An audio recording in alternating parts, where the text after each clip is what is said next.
Hello students, चला टॉपिकला continue करू. बघा, लास्ट लेक्चर मध्ये आपण टॉपिक सुरू केला होता मेजरमेंट ऑफ लेंथ. त्या मेजरमेंट ऑफ लेंथ मधल्या वेगवेगळ्या मेथड पैकी आपण एक मेथडचा स्टडी केला ज्याला म्हटलं तर डायरेक्ट मेथड. ओके, आता आपण बघू नेक्स्ट मेथड. नेक्स्ट मेथड आहे आपली डायरेक्ट मेथड मध्ये आपण बघितलं वेगवेगळे इन्स्ट्रुमेंट होते. मीटर स्केल आहे, स्क्रू गेज आहे, त्यानंतर वर्नियर कॅलिपर आहे. याचा यूज करून आपण लेंथ मेजर केली होती आणि कमी लेंथ आपल्याला जर का मेजर करायचं असली तर ते आपण कशामध्ये मेजर केलं? डायरेक्ट मेथड मध्ये.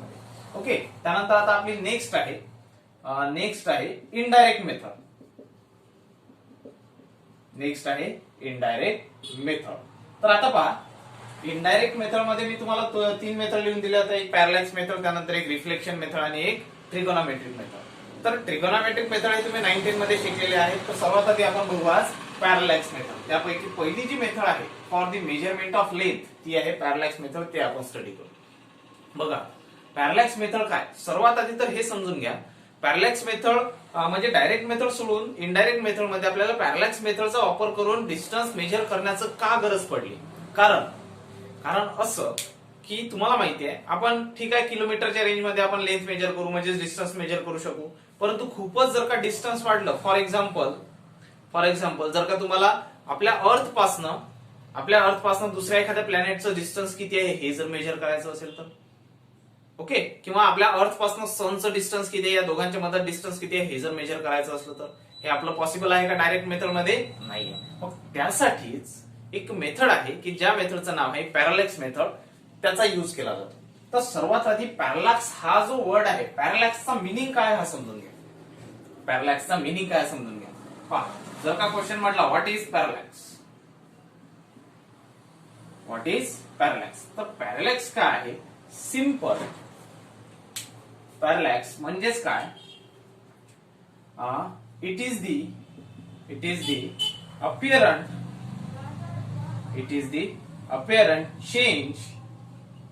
apparent change in the position of object. It is the apparent change in the position of object when that object is observed from. When that object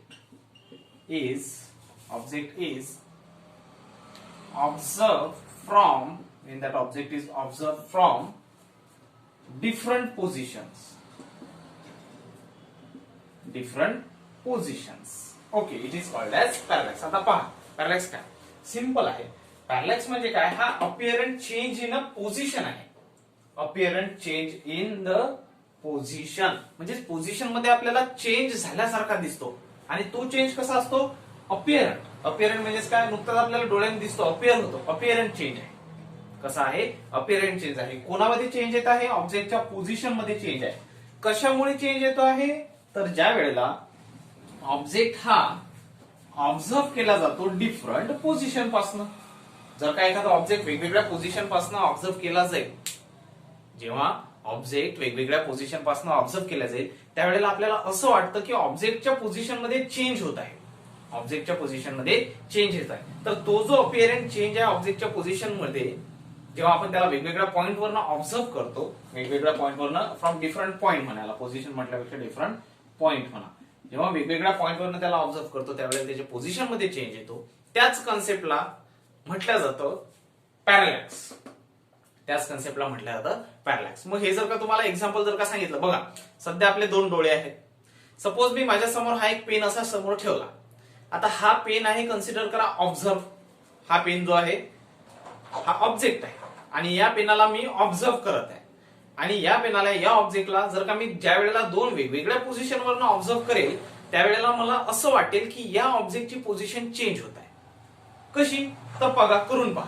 suppose करा हा माझा एक डोळा, ही एक पोझिशन, हा इकडचा एक डोळा, ही एक पोझिशन आणि हा आहे ऑब्जेक्ट. सर्वात आधी मी या ऑब्जेक्टला या एका डोळ्याने ऑब्झर्व करेल. नेक्स्ट केस मध्ये याच ऑब्जेक्टला या दुसऱ्या डोळ्याने ऑब्झर्व करेल. मग काय करावं लागेल त्यासाठी? आपल्याला एक काम करा. सपोज स्वतःचं असं बोट समोर घ्यायचं आणि तो बोट आहे सपोज करा आपला ऑब्झर्वर आहे. एक डोळा बंद करा, या पेनाला ऑब्झर्व करा. याची पोझिशन ठीक आहे, याची पोझिशन मला सध्या ही दिसत आहे. ओके, आता लगेच हा डोळा ओपन करून हा डोळा बंद करा आणि आता या डोळ्याने बघा की या ऑब्जेक्टची पोझिशन काय आहे. तुम्हाला त्या ऑब्जेक्टची पोझिशन चेंज झालेली दिसेल. बघा, करून बघा. करून बघा. काय करायचं, ऑब्जेक्ट समोर ठेवायचा, एक डोळा लावायचा, या डोळ्याने पाहायची याची पोझिशन, नंतर हा ओपन करून हा डोळा बंद करायचा आणि नंतर याची पोझिशन पाहायची. तर आपल्याला असं दिसतं की हा पेन असा सरकल्यासारखा दिसतो, त्याची पोझिशन चेंज होतं. तर हा जो कॉन्सेप्ट आहे, करून बघा, करून बघा, दिसेल तुम्हाला. हा जो कॉन्सेप्ट आहे याला म्हटलं जातं पॅरालॅक्स, याला म्हटलं जातं पॅरालॅक्स. मग आता पॅरालॅक्स तर काय केलं आपण, सपोज करा हा पी हा ऑब्जेक्ट आहे, हा E1 आहे सपोज, आणि हा E2 आहे, म्हणजे हा पहिला डोळा आहे आणि हा दुसरा डोळा आहे. ठीक आहे, या दोघांमधलं हे डिस्टन्स, सपोज दोघांच्या डोळ्यांमधलं हे डिस्टन्स आहे आणि इथपासून हे डिस्टन्स आहे. आता बघा काय झालं, इथे एक अँगल तयार झाला आणि इथं काय तयार झाला, एक अँगल थीटा. इथं काय तयार झाला, एक अँगल थीटा. आता या थीटाचं मेजरमेंट करण्यासाठी आपल्याकडे एक फॉर्म्युला आहे. फॉर्म्युला काय आपण बघितला, त्याला आपण प्लेन अँगल म्हणतो. प्लेन अँगल कसा फाइंड आउट करतो आपण, प्लेन अँगल ज्याला मी ओमेगाने डिनोट केलं होतं. ओके, प्लेन अँगल सॉरी थीटाने डिनोट केला. Theta is equals to arc upon radius, arc length upon radius. हा फॉर्म्युला आपल्याकडे थीटा कॅल्क्युलेट करायचा, तोच फॉर्म्युला इथे युज करा. बघा इथं आर्क लेंथ म्हणून कोण काम करेल, आर्क कशाला म्हणतो, this is an arc and theta is the angle subtended by this arc. या आर्क पुढेच काय झाली आहे, हे अँगल सबटेंड झालाय. मग हा अँगल जर का फाइंड आउट करायचा असेल, theta is equals to E पासून इथपर्यंतचं डिस्टन्स जर का स्मॉल डी असेल आणि इथून इथलं डिस्टन्स जर का कॅपिटल डी असेल, तर काय होऊन जाईल, small D upon capital D. हे झालं याचं मेजरमेंट. आता मग सपोज करा तुम्हाला हा ऑब्जेक्ट जो मी सध्या घेतला होता, हा ऑब्जेक्ट माझ्या डोळ्यांपासून किती डिस्टन्सवर आहे हे जर कॅल्क्युलेट करायचं असेल, तर हे डिस्टन्स आपल्याला कॅल्क्युलेट करायचं आहे. म्हणजेच हा कॅपिटल डी आपल्याला कॅल्क्युलेट करायचा आहे. कॅपिटल डी जर का कॅल्क्युलेट करायचा असेल, त्यासाठी स्मॉल डी सपोज करा तुम्हाला माहिती आहे, तुमच्या दोन डोळ्यातलं अंतर स्मॉल डी तुम्हाला माहिती आहे. त्यानंतर हा जो अँगल आहे थीटा, हा पण आपण मेजर केला. म्हणजे थीटाची व्हॅल्यू आपल्याला माहिती आहे प्लस स्मॉल डी ची पण व्हॅल्यू आपल्याला माहिती आहे. आता ज्या वेळेला ह्या दोन व्हॅल्यूज माहिती असेल, त्यावेळेला ऑटोमॅटिकली इझिली आपण थर्ड व्हॅल्यू कॅल्क्युलेट करू शकतो, डी. म्हणजेच काय मेजर केलं आपण, डिस्टन्स मेजर केलं या ऑब्जेक्टचं, या पोझिशन पासून इथपासून इथपर्यंतचं डिस्टन्स आपण मेजर केलं. ओके, मग याच मेथडचा वापर आपल्याला यूज करायचा, म्हणजे हीच मेथड आपल्याला यूज करायचा आहे ज्यावेळेला आपल्याला लार्जेस्ट डिस्टन्स फाइंड आउट करायचे असेल. कसे डिस्टन्स फाइंड आउट करायचे असतील, लार्जेस्ट डिस्टन्स, त्यावेळेला आपल्याला या मेथडचा वापर केला जातो आणि या मेथडला म्हटलं जातं पॅरालॅक्स मेथड. या मेथडला काय म्हटलं जातं, parallax method. It is used for the measurement of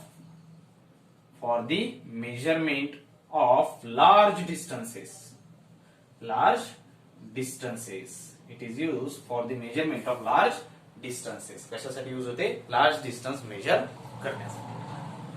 मग कशा प्रकारे तुम्ही मेजर करता, फॉर एक्झाम्पल तुम्हाला जर का म्हटलं what is the distance of earth from the sun, सनच्या आणि अर्थच्या मधातलं डिस्टन्स किती आहे ते सांगा. तर काय करावं लागेल, किंवा सन पासून मार्सचं डिस्टन्स किती आहे ते सांगा, दोन प्लॅनेटच्या मधातलं डिस्टन्स आहे ते सांगा. मग आपण त्यासाठी काय करू, सपोज करा ही आहे आपली अर्थ, ही आहे आपली अर्थ. या अर्थ पासनं किंवा आपण जवळपास आहे आपला मून, त्याला कन्सिडर करू, मून आहे त्याला कन्सिडर करू. तर अर्थ पासनं मून पर्यंतचं डिस्टन्स किती आहे हे तुम्हाला मेजर करायचं आहे. डायरेक्ट मेथडने मेजर करू शकतो का, नाही. त्यासाठी आपण यूज करू पॅरालॅक्स मेथड. ओके, मग काय करायचं, अर्थ वरचे दोन पोझिशन, दोन पॉइंट कन्सिडर करायचा. हा एक पोझिशन आहे आणि ही एक पोझिशन आहे, म्हणजे हा एक पॉइंट आहे आणि हा एक पॉइंट.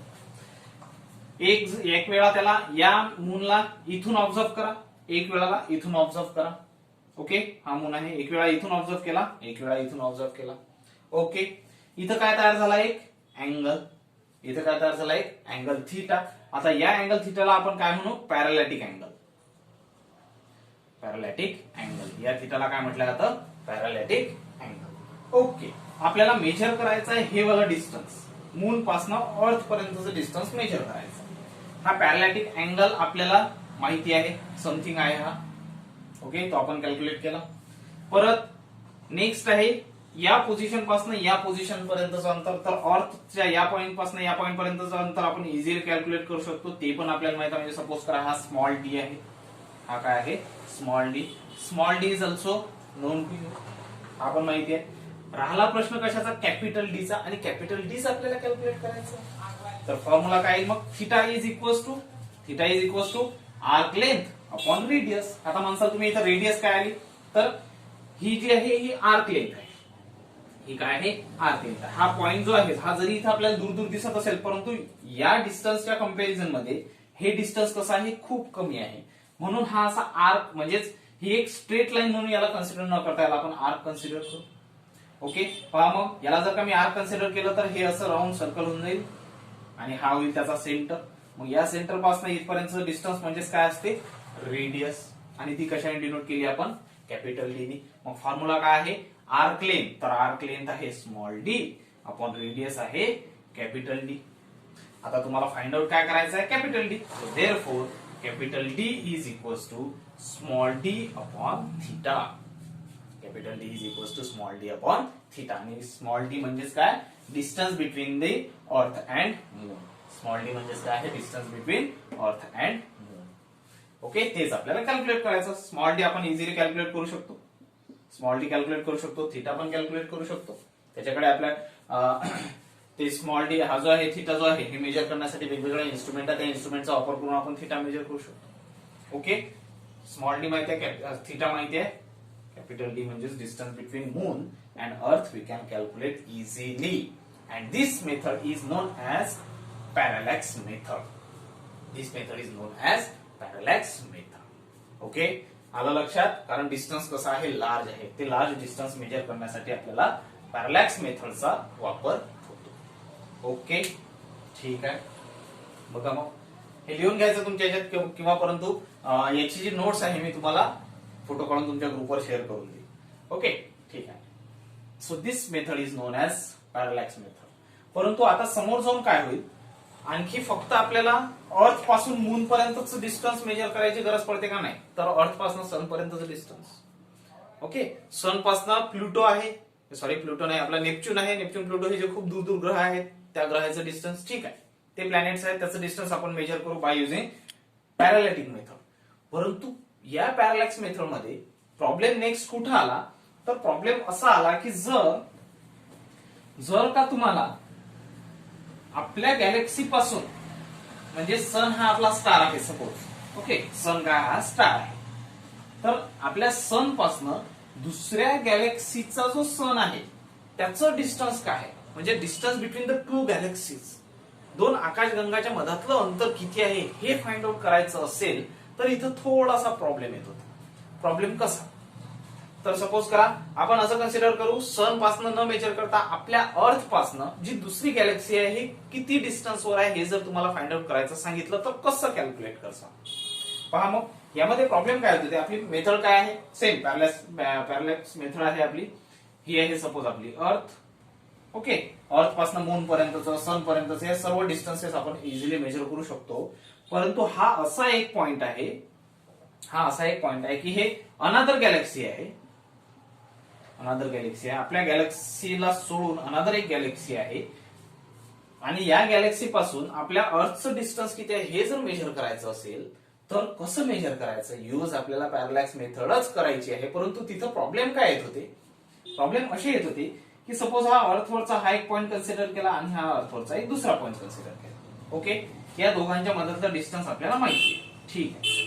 परंतु या डिस्टन्सच्या कंपॅरिझन मध्ये हे जे डिस्टन्स आहे हे एवढं लार्ज होऊन जायचं, की समोर ज्या वेळेला तुम्ही याला मीट करसाल त्यावेळेला इथं अँगल हा खूप खूप स्मॉल अँगल तयार होत होता, म्हणजे निग्लिजिबल टाइप अँगल तयार होत होता. अँगल कसा तयार होता, खूप स्मॉल तयार होत होता. आणि जोपर्यंत आपल्याला अँगलचं मेजरमेंट होणार नाही तोपर्यंत आपण बाय युझिंग दॅट फॉर्म्युला आपण कॅल्क्युलेट करू शकतो का डिस्टन्स, नाही.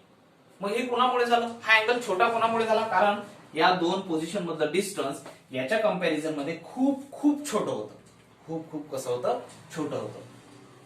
मग आता हे डिस्टन्स तर आपल्याला मेजर करायचं आहेच. मग हे डिस्टन्स जर का मेजर करायचं असेल तर हे डिस्टन्स वाढवणं जरुरी आहे. हे डिस्टन्स काय करणं जरुरी आहे, वाढवणं जरुरी आहे. तर काय करण्यात आलं, जर का तुम्हाला हे डिस्टन्स मेजर करायचं आहे अनदर गॅलेक्सीचं फ्रॉम अवर गॅलेक्सी किंवा अवर सन, तर यासाठी एक अशी मेथड तयार करण्यात आली की सपोज करा हा आपला सन आहे, आता इथं आपला काय सन आहे, या सन पासून याचं डिस्टन्स मेजर करायचं असेल तर जे दोन पॉइंट आपण कन्सिडर करतो की त्या दोन वेगवेगळ्या पॉइंटवरून आपल्याला त्या ऑब्जेक्टला ऑब्झर्व करायचं असेल ते 2 पॉइंट कुठे घ्यायचे, तर एक पॉइंट घ्यायचा या पोझिशनवर की जो या सन पासून किती डिस्टन्सवर असेल, 1 ऍस्ट्रॉनॉमिकल युनिट. किती डिस्टन्सवर असेल, 1 ऍस्ट्रॉनॉमिकल युनिट. आणि त्याच वेळेला इकडचा जो पोझिशन असेल तो पण किती डिस्टन्सवर असेल, 1 ऍस्ट्रॉनॉमिकल युनिट. 1 ऍस्ट्रॉनॉमिकल युनिट एवढ्या डिस्टन्सवर असेल. म्हणजे हा आपला सन आहे, तर सनच्या या पोझिशनला 1 ऍस्ट्रॉनॉमिकल युनिट आणि सनच्या या पोझिशनला 1 ऍस्ट्रॉनॉमिकल युनिट एवढ्या डिस्टन्स या दोघांमध्ये घ्यायचं. आणि नंतर या पोझिशनवरनं म्हणजे या पॉइंटवरनं याला ऑब्झर्व करायचं, नंतर या पॉइंटवरनं याला ऑब्झर्व करायचं. त्यावेळेला आपल्याला इथं मिळेल अँगल थिटा. इथं काय मिळेल, अँगल थिटा. आणि सपोज जर का हे कॅपिटल डी आहे, याला म्हटलं आपण स्मॉल डी, तर स्मॉल डी इथे किती येऊन जाईल, 2 ऍस्ट्रॉनॉमिकल युनिट येऊन जाईल. मग आता हा थिटा तुम्ही इझिली मेजर करू शकता by using formula theta is equals to small D. Theta is equals to small D upon capital D. And small D is how much, small D तर माहिती आहे तुम्हाला हा किती आहे, 2 ऍस्ट्रॉनॉमिकल युनिट. परंतु जर का डी कॅल्क्युलेट करायचा असेल तर small D upon theta. Small D is 2 astronomical unit upon theta. असा यूज करून तुम्हाला हा कॅपिटल डी कॅल्क्युलेट करता येतो. हा कॅपिटल डी कॅल्क्युलेट करता येतो. हे कोणत्या केसमध्ये, हे जे आहे आर्क लेंथ 2 ऍस्ट्रॉनॉमिकल युनिट घ्यायची आहे. परंतु कोणत्या केसमध्ये, ज्या वेळेला आपल्याला खूपच लार्ज डिस्टन्स मेजर करायचं असेल. फॉर एक्झाम्पल आपल्या गॅलेक्सी पासून डायरेक्ट दुसऱ्या गॅलेक्सीचा स्टार किती डिस्टन्सवर आहे ते मेजर करायचं असेल तर, आणि हे डिस्टन्स एवढं जास्त आहे, हे डिस्टन्स एवढं जास्त आहे की तुम्ही हे करू शकता, आपल्या सन पासून जी नेक्स्ट जी गॅलेक्सी आहे ती जवळपास I think 4.96 light years, 4.96 light years एवढ्या डिस्टन्सवर आहे. 4.96 लाईट इयर्स. लाईट इयर्स म्हणजे सांगितलं होतं, लाईट इयर म्हणजे किती येतं, लाईट इयर मध्ये असतं 9.46 इंटू 10⁻15 मीटर. एवढं डिस्टन्स म्हणजे एक लाईट इयर. आणि याला ज्या वेळेला 4.96 ने तुम्ही मल्टिप्लाय करसाल त्यावेळेला तुम्हाला मिळेल जे डिस्टन्स मिळेल ते असेल अनदर गॅलेक्सीचं आपल्या सन पासूनचं डिस्टन्स. मग एवढ्या डिस्टन्स वर जी गॅलेक्सी आहे ते डिस्टन्स किती आहे ते जर मेजर करायचं असेल तर आपल्याला हे जे 2 पॉइंट्स आहेत या 2 पॉइंट मधलं अंतर किती असायला पाहिजे, 2 ऍस्ट्रॉनॉमिकल युनिट. आणि ऍस्ट्रॉनॉमिकल युनिट पण तुम्हाला सांगितलं आहे किती आहे, 1.46 इंटू 10⁻11 मीटर. 1 AU मीन्स किती आहे, 1.46 इंटू 10⁻11 मीटर. ओके, आणि लक्षात सर्वांच्या काय, मग हे नोट करून घ्यायचं की जर का लार्ज डिस्टन्स मेजर करायचं असेल तर फक्त अर्थवरचे पोझिशन, अर्थवरचे वेगवेगळे पॉइंट कन्सिडर करून न चालता आपल्याला एक पॉइंट और सन पासून एवढ्या दूर की त्याचं अंतर किती असेल, 1 ऍस्ट्रॉनॉमिकल युनिट. आणि 1 ऍस्ट्रॉनॉमिकल युनिट हेच डिस्टन्स कोणाकोणाच्या मधातलं आहे सांगितलं होतं. 1 ऍस्ट्रॉनॉमिकल युनिट म्हणजे काय, it is the distance between, it is the average distance between our earth and sun. Earth आणि सनच्या मधातलं ऍव्हरेज डिस्टन्स किती आहे, 1 ऍस्ट्रॉनॉमिकल युनिट. म्हणजेच याचा मिनिंग काय आहे, तर हे 1 ऍस्ट्रॉनॉमिकल युनिट आहे म्हणजेच काय, हे अर्थची ऑर्बिट आहे की जी कोणाभोवती फिरत आहे, सनच्या भोवती फिरत आहे. बरोबर आहे ना. सन इथं आहे, अर्थ इथं आहे की ज्या दोघांच्या मधातलं किती आहे, 1 ऍस्ट्रॉनॉमिकल युनिट. आणि हे डिस्टन्स आहे आणि हा अर्थच काय करतो, याच्या चारही बाजूनं फिरतो. म्हणजेच अर्थच्या ऑर्बिटची जी रेडियस आहे, अर्थच्या ऑर्बिटची जी रेडियस आहे त्याच्या डबल, म्हणजे अर्थच्या ऑर्बिटचे डायमीटर आपल्याला इथं कन्सिडर करावा लागतो हा स्मॉल डी म्हणून. ओके, ठीक आहे, आलं असेल लक्षात तुमच्या. So this is the parallax method. हे आहे parallax method for measuring the large distances. वेगवेगळे डिस्टन्स मेजर करण्याचे असेल, लार्ज डिस्टन्स मेजर करण्याचे असतील तर. आणि बघा हे जे 1 ऍस्ट्रॉनॉमिकल युनिट किंवा 2 ऍस्ट्रॉनॉमिकल युनिट मी सांगितलं हे कोणत्या केसमध्ये आहे, जर का खूपच लार्ज डिस्टन्स असेल म्हणजे आपल्या गॅलेक्सी पासून दुसऱ्या गॅलेक्सीचं अंतर किती आहे ते मेजर करायचं असेल तर 2 ऍस्ट्रॉनॉमिकल युनिट. परंतु जर का सिंपल तुम्हाला फक्त आपल्या प्लॅनेट पासून दुसऱ्या प्लॅनेटचं डिस्टन्स मेजर करायचं असेल त्यासाठी आपल्याला अर्थवरचेच 2 पोझिशन, 2 पॉइंट कन्सिडर करावे लागतील. हे एक्सेप्शन आहे कशासाठी, अनदर गॅलेक्सी खूपच दूरचा जर का स्टार असेल तर त्याचं डिस्टन्स मेजर करायसाठी हे आहे एक्सेप्शन. ओके, ठीक आहे. बघा मग ही झाली parallax method for finding the large distances. आता आणखी याच पॅरलॅक्स मेथडचा वापर आपण करू शकतो for measuring the size of planet. प्लॅनेटची साईज किती आहे हे जर मेजर करायचं असेल तर तुम्ही या पॅरलॅक्स मेथडचा वापर करू शकता. कसा, प्लॅनेटची साईज म्हणजेच काय आहे? प्लॅनेटची साईज म्हणजेच काय? सपोज हा आहे प्लॅनेट, या प्लॅनेटची साईज किती आहे म्हणजेच काय? तुम्ही याची डायमीटर मेजर करा, तुम्ही याची डायमीटर मेजर करा, तुम्हाला समजून जाईल हा प्लॅनेट किती साईजचा आहे. ओके, किती साईजचा आहे हे आपल्याला मेजर करावं लागेल. ठीक आहे, बघा मग आता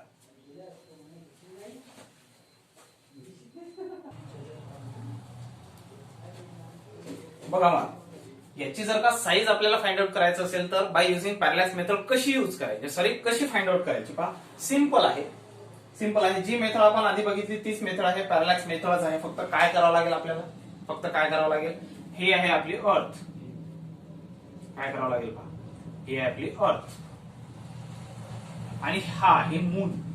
ओके, ही अर्थ आहे आणि हा मून आहे. आपल्याला फाइंड काय करायचं, या दोघांमधलं डिस्टन्स आपल्याला माहिती आहे. आता बघा, अर्थ आणि मून मधलं डिस्टन्स आपल्याला माहिती आहे असं कन्सिडर करायचं.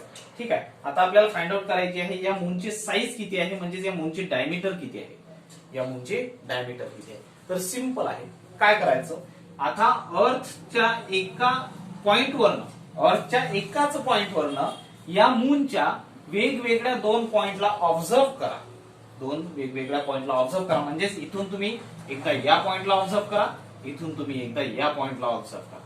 ओके, केलं ऑब्झर्व. ऑब्झर्व केल्यानंतर ऑटोमॅटिकली इथं काय तयार होऊन जाईल, एक अँगल तयार होऊन जाईल, ज्याला म्हणू आपण थीटा, आणि यालाच म्हटलं जातं पॅरालॅटिक अँगल. यालाच काय म्हटलं जातं, पॅरालॅटिक अँगल. आता पॅरालॅटिक अँगल थीटा जो मेजर केलेला आहे, जो आपल्याला माहिती आहे, आणि हे आहे डिस्टन्स डी. सपोज इथं आपण पॅरालॅटिक अँगल तो थीटा आपण आधीच्या याच्यासाठी युज केला, इथं आपण अल्फा युज करू.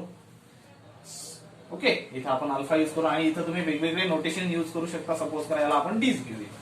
ओके, हे डिस्टन्स तुम्हाला माहिती आहे, हा अल्फाची व्हॅल्यू तुम्हाला माहिती आहे. राहिलं काय, हे जे डिस्टन्स दिसते, सपोज याला तुम्ही आता, हा मून आहे, सपोज याला तुम्ही स्मॉल डी नीच डिनोट करा, याला तुम्ही स्मॉल डी नीच डिनोट करा. हेच तर डिस्टन्स तुम्हाला मेजर करायचं आहे बाय युझिंग और फॉर्म्युला. कोणता फॉर्म्युला, प्लेन अँगलचा formula, theta is equal to arc length upon radius. मग सांगा बाय युझिंग दॅट फॉर्म्युला काय मिळेल, तर थीटा, थीटा इथं आहे आपला alpha, alpha is equal to, इथं आर्क लेंथ कोणती बनेल, इथं आर्क लेंथ कोणती बनेल, सपोज हा पोझिशन 1 ही आहे पोझिशन 2, तर इथं आर्क लेंथ कोणती आहे, P1 आणि P2 ही आहे आर्क लेंथ. म्हणजेच इथपासून इथपर्यंतचं डिस्टन्स म्हणजे small D upon this distance capital D. Okay, झाला formula. By using this formula we get it. Now we want to calculate this distance P1 P2, that means small D आपल्याला calculate करायचा आहे. तर small D is equal to, या capital D ला इकडे transfer करा, D into alpha, d into alpha. Now, if you put the values here and solve, you will get the answer. Which answer? This is distance between P1 and P2, that is d, and this is the size of that planet. म्हणजेच काय आहे, याची diameter आहे. म्हणजेच काय आहे, diameter small d is equal to capital D into alpha. Where capital D is the distance between moon and the earth, and alpha is the parallatic angle. Okay, बघा तीच मेथड आहे, त्याच मेथडचा वापर करून आपण काय कॅल्क्युलेट केली, काय फाइंड आउट केली, size of object. Size of object किंवा लार्ज डिस्टन्स आहे म्हणा तुम्ही, साइज ऑफ प्लॅनेट म्हणा, काय म्हणा, साइज ऑफ प्लॅनेट. म्हणजे पॅरलॅक्स मेथड कशा कशासाठी यूज होते, it is use to find out the large distances, also it is use to find out the size of the different planets. वेगवेगळ्या प्लॅनेटची size काय ते फाइंड आउट करण्यासाठी पण आपल्याला कशाचा वापर होतो, पॅरलॅक्स मेथडचा वापर. ओके, ठीक आहे. So this is all about the parallax method which is included in the indirect method for the measurement of length. लेंथच्या मेजरमेंट मधल्या इनडायरेक्ट मेथड मध्ये जी येते ती आहे ही पॅरलॅक्स मेथड. ओके, बघा आणखी एक मेथड सांगितली होती की ज्याला म्हणतो आपण रिफ्लेक्शन मेथड.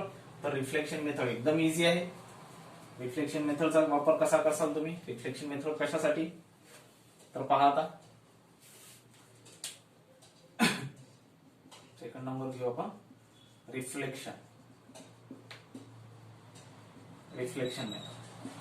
पहा एकदम सिंपल रिफ्लेक्शन. तर या रिफ्लेक्शन मेथडचा यूज करण्यासाठी आपण रिफ्लेक्शन करण्यासाठी साऊंड वेव्हचा वापर करतो. साऊंड वेव्ह बघा, सपोज जर का तुम्ही एका रिव्हर मध्ये आहे, समुद्रात आहे, ठीक आहे, तर समुद्रापासून तुम्ही ज्या रिव्हर मध्ये ज्या जहाजात तुम्ही बसलेले आहे त्या जहाजापासून त्याच्या सरफेस पासून खाली किती डिस्टन्सवर त्याचं तळ आहे हे जर का तुम्हाला मेजर करायचं असेल तर तुम्ही स्वतः उडी मारून जाऊन खालून मेजर करून येसाल का? नाही. ओके, मेजर करू शकतो का? बरं, आपण मेजर नाही करू शकतो किंवा डोळ्यांनी पाहू शकतो का आपण एवढ्या खालपर्यंत? नाही. मग त्यासाठी काय केलं जातं? त्यासाठी साऊंड वेव्ह ट्रान्सफर केल्या जातात रिव्हरच्या किंवा समुद्राच्या सरफेस वरून खालपर्यंत. ओके, साऊंड वेव्ह खालपर्यंत. आणि साऊंड वेव्ह काय, सपोज का हा आहे तुमचा वॉटरचा सरफेस आहे, वॉटर सरफेस. ओके, हे तुमचं जहाज आहे, याच्यात हे तुमचं काय आहे, जहाज आहे. याच्यात इथपासनं हा हे डिस्टन्स तुम्हाला मेजर करायचं आहे. हे डिस्टन्स तुम्हाला मेजर करायचं आहे. कसं मेजर करता? तर इथून एक साऊंड वेव्ह पाठवायची. साऊंड वेव्ह इथं जाईल, या सरफेसला कोलिजन होईल, टकरेल, रिफ्लेक्ट होऊन परत वर येईल. रिफ्लेक्शन म्हणजे काय? परावर्तन. ओके, जसं आपण लाईटचं परावर्तन म्हणतो तसंच काय साऊंडचं परावर्तन. साऊंड आपण इकडनं बोललो की तो भिंतीला लागून परत येतो. तुम्ही बऱ्याचशा ठिकाणी हिल स्टेशनवर गेले असाल तर तुम्हाला एखाद्या पहाडाच्या समोर उभं राहिल्यानंतर जोरात जर का आवाज केला तर तोच आवाज आपल्याला परत येतो. त्यालाच म्हणतो आपण इको. ते कशामुळे होतं? रिफ्लेक्शनमुळे. ओके, तोच फिनॉमिना. बघा, आपल्याला हे डिस्टन्स किती आहे ते मेजर करायचं आहे. त्यासाठी आपण एक साऊंड वेव्ह इथून खाली पाठवली आणि हे इथून इथपर्यंत परत आले. आता सिंपल फॉर्म्युला डिस्टन्स मेजर करायचा. तर आपल्याला माहिती आहे velocity is equals to distance upon time. म्हणजेच काय आहे? Distance is equals to velocity into time. Distance is equals to velocity into time. आपल्याला हे डिस्टन्स मेजर करायचं आहे इथपासून इथपर्यंत. तर टाइम किती आहे आपण इझिली नोट करू शकतो by using computer technique. Computer टेक्निकचा वापर करून आपण साऊंड हा किती सेकंदात जाऊन परत आला, किती सेकंदात जाऊन परत आला म्हणजे तो रिफ्लेक्ट किती सेकंदात झाला ते तुम्ही मेजर करा, टाइम. ओके, आणि व्हेलॉसिटी साऊंडची जी आपल्याला माहिती आहे, व्हेलॉसिटी साऊंडची जी आपल्याला माहिती आहे, साऊंडची व्हेलॉसिटी असते 332 मीटर पर सेकंड. मीडियम नुसार थोडीशी चेंज होतं, करून घ्यायचं किती आहे? 332 मीटर पर सेकंड हे आहे velocity of sound. Velocity of sound. Okay, पहा मग व्हेलॉसिटी माहिती पडली, टाइम माहिती पडला. कशाचं कॅल्क्युलेशन करसाल? डीचं. परंतु हा जो डी आहे हा डी कसा घेसाल? हा डी फाइंड आउट करायचा आहे. परंतु इथं राहिला प्रश्न टाइमचा. टाइम किती घेसाल? टाइम हा इथून इथपर्यंत जाण्याचा टाइम घेसाल का? फक्त नाही तर साऊंड वेव्ह इथून इथपर्यंत जाऊन राहिली आणि इथून वापस इथपर्यंत येऊन राहिली म्हणजे टाइम किती घ्यावा लागेल तुम्हाला? 2 टाइम्स. टाइम किती घ्यावा लागेल? 2 टाइम्स. म्हणजे v is equals to d upon 2t. हा तुमचा ऍक्च्युअल फॉर्म्युला तयार होऊन जाईल. V is equals to small D upon 2 times t. म्हणजेच small D is equals to V into 2t. हा फॉर्म्युला तुमचा तयार होऊन जाईल. कशासाठी? To find out the distance. हे डिस्टन्स फाइंड आउट करण्यासाठी. कोणतं डिस्टन्स? हे डिस्टन्स फाइंड आउट करण्यासाठी. आणि हे डिस्टन्स फाइंड आउट करण्यासाठी आपण कशाचा वापर केला? आपण साऊंड वेव्हचा वापर केला. आणि साऊंड वेव्हच्या कोणत्या फिनॉमिनाचा वापर केला? रिफ्लेक्शन फिनॉमिनाचा वापर केला. म्हणून याला म्हटलं जातं रिफ्लेक्शन मेथड. हे ज्या वेळेला आपण साऊंड वेव्हचं चॅप्टर शिकू त्यावेळेला तुम्हाला शिकायला मिळेल. हे त्या टॉपिक त्या लेक्चरमध्ये आपल्याला डिटेलमध्ये त्यावेळेला आपण याचा हे जे स्टडी जो आहे आपण डिटेलमध्ये करू. हे मेथड आहे डिस्टन्स मेजर करायची ते मला तुम्हाला सांगायचं होतं. आणि ही मेथड पण कशामध्ये इन्क्लूड होते? ही मेथड पण इन्क्लूड होते इनडायरेक्ट मेथड मध्ये. ही मेथड पण कशात होते? Indirect method. D is equals to V into 2t. हा formula. And this method is known as reflection method. आणि एक थर्ड जी मेथड आहे ज्याला आपण ट्रिग्नोमेट्रिक मेथड म्हणतो ती तुम्हाला माहिती आहे 9-10 मध्ये तुम्ही शिकलेले आहात तुम्ही. ट्रिग्नोमेट्रिक मेथड म्हणजे सिंपल आहे. सपोज जर का तुम्हाला हा रिव्हर आहे, इथे एखादा लाईट हाऊस आहे, या लाईट हाऊसचं डिस्टन्स किती आहे हे जर मेजर करायचं असेल, हा अँगल मेजर करून घ्यायचा. ओके, या लाईट हाऊसच्या टॉपचं डिस्टन्स किती आहे ते जर मेजर करायचं असेल, हा अँगल मेजर करून घ्यायचा. हे डिस्टन्स तुम्हाला माहिती आहे. सपोज एखादं डिस्टन्स असेल एस, तर हे डिस्टन्स तुम्ही इझिली कॅल्क्युलेट करू शकता. हे पण डिस्टन्स तुम्हाला माहिती आहे. ओके, सॉरी, जर का याची जर का हे कॅल्क्युलेट करायची असेल तर हे तुम्हाला माहिती आहे, हे डिस्टन्स तुम्हाला माहिती आहे. यावरनं तुम्ही by using tangent, okay, tan थिटाचा वापर करून तुम्ही याला फाइंड आउट करू शकता. That method is known as trigonometric method. Okay, so these are the 3 methods to find out the large distances, and all these 3 methods are included in the indirect method. कशामध्ये include होत आहेत? Indirect method मध्ये. Okay, so this is the measurement of length. हे झालं measurement of length. Okay, measurement of length मध्ये आपण की काय काय शिकलो. सर्वात पहिले बघितली आपण डायरेक्ट मेथड. ओके, त्यानंतर बघितली आपण इनडायरेक्ट मेथड. आणि इनडायरेक्ट मेथड मध्ये मी तुम्हाला 3 मेथड सांगितल्या. ऍक्च्युअल मध्ये तुमच्या सिलेबसला एकच मेथड दिलेली आहे. 3 मेथड पैकी सर्वात पहिली बघितली आपण पॅरालॅक्स मेथड, त्यानंतर बघितली रिफ्लेक्शन मेथड, आणि त्यानंतर थर्ड नंबरची कोणती आहे, ट्रिगोनोमेट्रिक मेथड. थर्ड नंबरची कोणती आहे, trigonometric method. Okay, so this is all about the today's lecture. In the next lecture we will study the measurement of mass. जसं आपण सध्या मेजरमेंट ऑफ लेंथ बघितलं, नेक्स्ट लेक्चर मध्ये आपण मेजरमेंट ऑफ मास आणि मेजरमेंट ऑफ टाइमचा स्टडी करू. Okay, ठीक आहे. मग आजच्यासाठी आपण इथं थांबू.